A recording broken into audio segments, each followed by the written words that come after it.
Pertanyaan saya langsung ke Bung Yandri Susanto yang menyatakan bahwa bisa PAN ikut Pak Jokowi 2019, bisa pro ke Pak Prabowo, bisa juga bentuk poros baru. Artinya kalau mengatakan sudah ada poros baru, sudah ada hitung-hitungan. Betulkah Panglima TNI, Jenderal TNI Gatot Nurmantio yang disasar untuk poros baru? Ya gini, kita Rakernas bulan Agustus ya akan membahas. Itu jawabannya simpel, Bang. Ya, betul ke Betul atau Pak Jokowi, ke Prabowo oke. Sudah Nah yang dibidik salah belum? satu kita bidik memang Pak Gatot.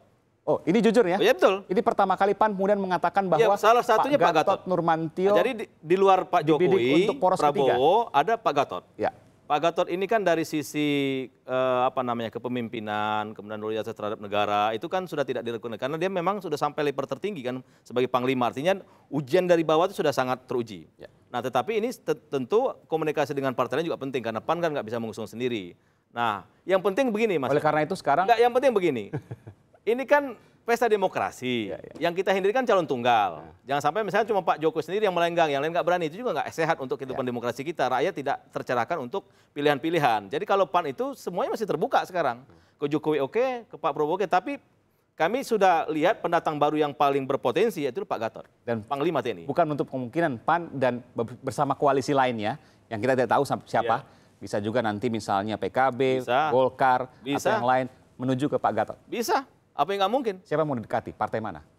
Ya, saya kira tadi saya sampaikan kalau PDP sudah pasti Pak Jokowi ya.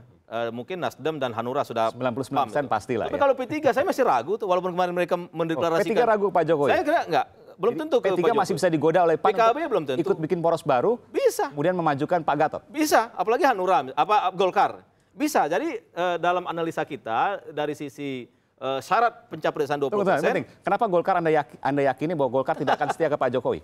Ya politik itu dinamis, ya kan. Tentu berbicara nanti kepentingan. Kalau misalkan kepentingan partai itu terakomodir dengan baik, kemudian bisa menentukan arah koalisi, saya kira mereka akan firm di situ. Tapi kalau misalkan pilihan-pilihan itu tidak membuat partai itu lebih punya pengaruh, kemudian apalagi serentak itu kan ada kotel efek kan. Jadi kalau misalkan partai menghitung, capresnya bisa mengangkat suara partainya, mungkin itu menjadi pertimbangan utama. Apalagi sekarang ketua umumnya ditetapkan sebagai tersangka dan ada turbulensi. Ya makanya tadi kan dinamika. Belum tentu juga Pak Novanto sampai akan menjadi ketua umum terus. Kalau dia tersangka terus terdakwa, mungkin ada munaslup di Golkar. Saya tanya ke Bung Eriko. Bung Riko, nggak solid nih koalisi untuk reshuffle mungkin ya seolah-olah solid, tapi setelah itu sudah mikir 2019 masing-masing. Ini mungkin terbuka. Kalau kita di melihat Kompas Petang hari ini Bung Yani menyatakan bisa jadi Pak Gatot akan diusung PAN dan bersama kawan-kawan lainnya. Ini yang harus kita kembali ke awal ini.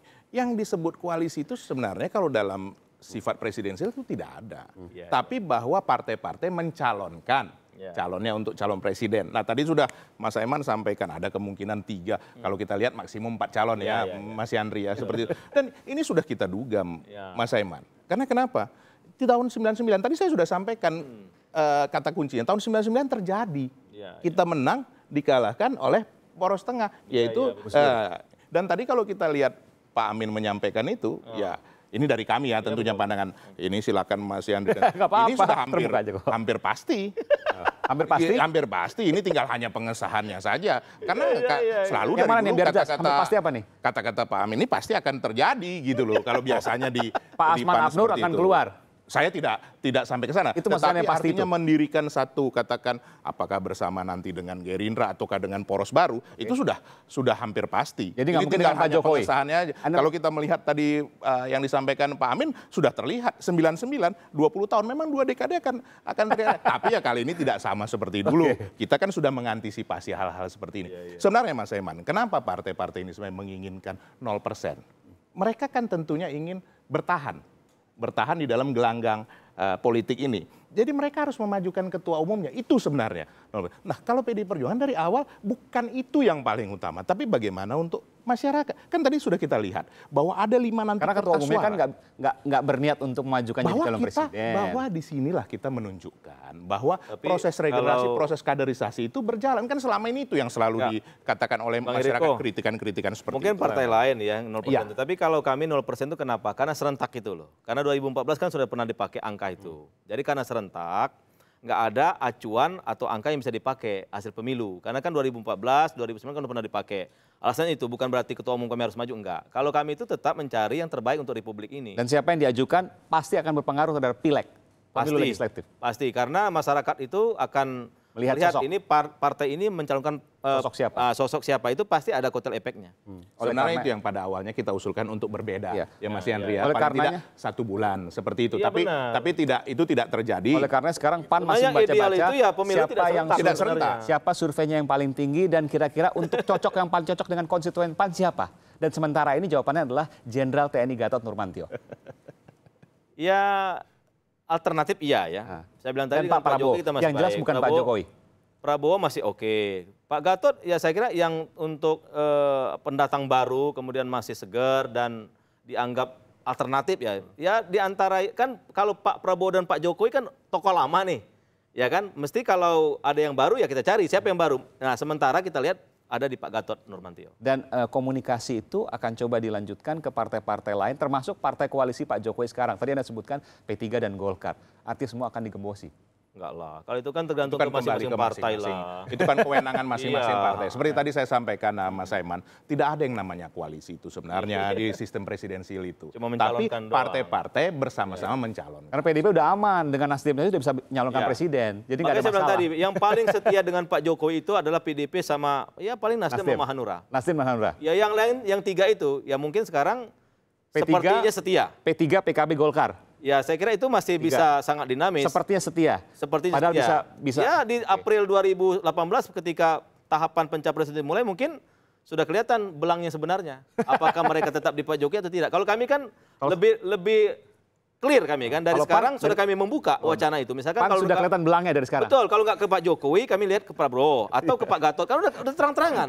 Ya kami kan nggak, misalkan harus ke Pak Jokowi tiba-tiba enggak. Menurut saya itu lebih nggak sopan lagi dalam berpolitik gitu loh. Itu prediksi Anda ya? Iya. Jadi nggak ada masalah karena PDIP dengan Nasdem saja tok bisa Nggak mencalonkan bisa. presiden kok. Dan yang Nggak paling ada penting itu Mas kekhawatiran. Aiman, kita mesti ada kontestasi. Oke. Jangan sampai misalnya Pak Jokowi sendiri yang melenggang untuk ikut pencapresan. Itu yang kita nggak mau karena kehidupan demokrasi kan sudah sangat bagus, apalagi untuk pertama kalinya pemilu legislatif dan presiden serentak. Jadi kalau ada calon tunggal itu menurut saya nggak sehat untuk demokrasi gitu loh. Terakhir saya tanya ke Pak Yandri dan juga Bung Riko. Bung Yandri, setelah penetapan RUU Pemilu ini, start akan semakin panas menuju 2019.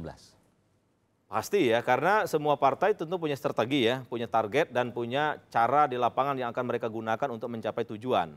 Dan itu, tapi yang paling penting, saya yakin karena ini kita Pancasila ya, karena kita ini saling menghormati, kami dengan PDIP sangat hormat, dengan yang lain sangat hormat. Jadi batas-batas kita untuk saling menabrak itu saya kira masih akan terjaga dengan baik. Tetapi kalau misalkan kita memang bersaing secara sehat, itu yang harus kita butuhkan memang. Biar rakyat secara cerdas, partai mana yang paling hebat atau caleg mana yang bisa dipilih, kemudian calon presiden mana yang paling pas untuk memimpin negeri ini. Memang harus berlomba-lomba. Dan itu Kalau sah-sah misalnya kita saja. semua adem ayem ya kan, kemudian tidak menawarkan visi misi, tidak turun ke masyarakat, ya masyarakat juga akan bingung siapa yang akan dipilih. Tapi kalau kita bersaing secara sehat, menampilkan kinerja kita, visi misi kita sangat jelas, saya kira itu esensi demokrasi. Dan PAN sudah siap kehilangan resiko apapun termasuk kehilangan menteri. Siap, Siap. siap. Nggak ada masalah. Termasuk Pak Asman Abnur dicopot dari Ya menteri. terserah Pak Jokowi. Kalau Pak Jokowi reshuffle besok, kita ikhlas. Kalau nggak di reshuffle, Bang Asman silakan bekerja sebaik-baiknya. Tapi saya pastikan, Mas Aiman, kalau basisnya kinerja, maka Bang Asman selamat. Oke. Tapi kalau ukurannya, parameternya karena Dari mana pragmatisme hitungan politik, itu kinerja selamat? oh kan bagus kinerja. Kan dipuji juga Pak Jokowi sama yang lain kan. Nggak ada masalah selama ini Bang Asman 1 tahun ya. Kalau yang Kan datanya di KSP belum mengeluarkan data. ya tapi hasilnya kan bagus dari sisi serapan anggaran kan begitu ukurannya kan. Kemudian dari kinerja yang lain, kebijakan kan nggak ada pro kontra selama Bang Asman, beda sama Pak Yudi dulu kan. Kalau Bang Asman kan nggak ada pro kontra di Menpan sekarang. Ada perbaikan lah. Ada perbaikan. Nah, tapi kalau misalkan ukurannya karena kami tidak mau mendukung Ahok karena dukung Anies misalkan, atau kemarin karena kami tidak sejalan dengan RUU Pemilu, itu Bang Asman di reshuffle ya bisa kena dia. Cuma kalau berbasis kinerja, saya yakin pasti nggak kena. Tapi ya terserah Pak Jokowi. Kita hormati betul Pak Jokowi sebagai presiden, punya hak tunggal, prerogatif untuk menentukan siapa pembantunya yang pas untuk menyelesaikan masa tugasnya. Itu kita harus hormat dengan Pak Jokowi, nggak boleh kita ganggu. Nah PDIP dan kawan-kawan boleh ngasih saran, tapi sebenarnya saran. Terserah mau dipakai atau enggak mau Pak Jokowi, termasuk PAN ngasih saran boleh. Tapi finalnya keputusannya dari Pak Jokowi. Terakhir juga pertanyaan sama ke Bung Eriko. Kalau tadi katakan bahwa start 2019 akan semakin panas menuju 2019, saya tanyakan ke Bung Eriko, PDI Perjuangan saat ini bakal kehilangan PAN dan juga mungkin PAN akan menarik partai-partai yang lain yang sekarang ada di koalisi. Jadi begini ya Mas Eman, kita harus membedakan antara di pemerintahan dan juga masing-masing strategi dari partai. Itu hal yang berbeda. Tadi strateginya PAN seperti itu, kita sudah mengantisipasi hal itu juga. Tapi jangan salah, tepat yang dikatakan Mas Yandri tadi. Nanti akan dikaitkan kepemimpinan itu dengan partai yang memang dari awal selalu bersama-sama. Itu pasti dikaitkan. Pemilih Artinya, maksudnya? Pemilih. Ya, Nah, seperti sekarang kalau kita melihat, sekali lagi bukan dalam rangka kita mau meninggikan, tapi Jadi hasilnya kalau ke kanan ke bahwa kiri, kalau popularitasnya... ke kanan ke kiri kayak PAN gini bakal nggak dipilih lagi. Masyarakat itu melihat. Lihat saja pada tahun 2014 Jangan hasil gitu pemilu. dong, jangan Saya PAN tidak mengatakan PAN, tapi bahwa 2014 itu membuktikan. Jadi begini, nanti kan masyarakat melihat, ini kan katakan terjadilah misalnya reshuffle itu yang tahu hanya Pak Jokowi dan yang maha kuasa, kan gitu ya Mas Yandri ya. Nah, dibentuklah tim yang kuat. Nah, sisa 1,5 tahun ini masyarakat melihat loh Mas Eman. Sekarang saja tingkat popularitas Pak Jokowi di atas 70%. Kan ada hasil dari luar Gallup bahwa itu jelas. Itu kan bukan bisa dibuat-buat. Nah, tapi 1,5 tahun ini memang masa yang paling menentukan. Nah, untuk itulah Pak Jokowi tidak perlu ragu-ragu. Siapapun untuk tim kerjanya yang memang bisa mencapai sesuai dengan nawacita yang disampaikannya dalam proses pada waktu pengajuan pada waktu tahun 2014, itu harus dilakukan Mas Eman. Jangan ragu-ragu. Bukan lagi melihat, oh ini dari basis partainya atau apa, tapi memang dari kinerjanya. Dari pencapaian tahun 2019. Dan itulah yang menentukan apakah beliau masuk di periode kedua. Memang kalau sampai saat ini kita harus jujur, di atas 70% itu sudah hampir pasti. Tetapi kan masih ada 1,5 tahun. Itu yang dijaga oleh Pak Jokowi. Dan kami meyakini hal itu. Kalau kita melihat juga langkah-langkah Pak Jokowi jelas kok. Seperti itu, bahwa tidak terpengaruh dengan lain-lain. Katakan tadi, dari tahun lalu mau menggantikan Panglima karena dianggap seperti itu. Kan tidak juga. Biasa saja proses yang artinya ya silakan, masyarakat kan bisa menilai mana yang akan dipilih. Tapi kami jujur, kami sudah melihat bahwa pasti kira-kira ini PAN akan membentuk poros baru ini. Kecuali tidak terbentuk, baru kembali lagi ke kira-kira seperti itulah. Betulkah poros baru Pak Jokowi atau Pak Prabowo, atau poros baru Pak Gatot Nurmantio? Kita akan lihat nanti bagaimana kemudian PAN bergerilya bersama dengan partai-partai lain. Itu dinamika politik biasa saja sebenarnya. Oke, nanti kita lihat. Terima kasih Bung Yandri Susanto, Ketua DPP PAN, dan juga Bung Eriko Sutarduja.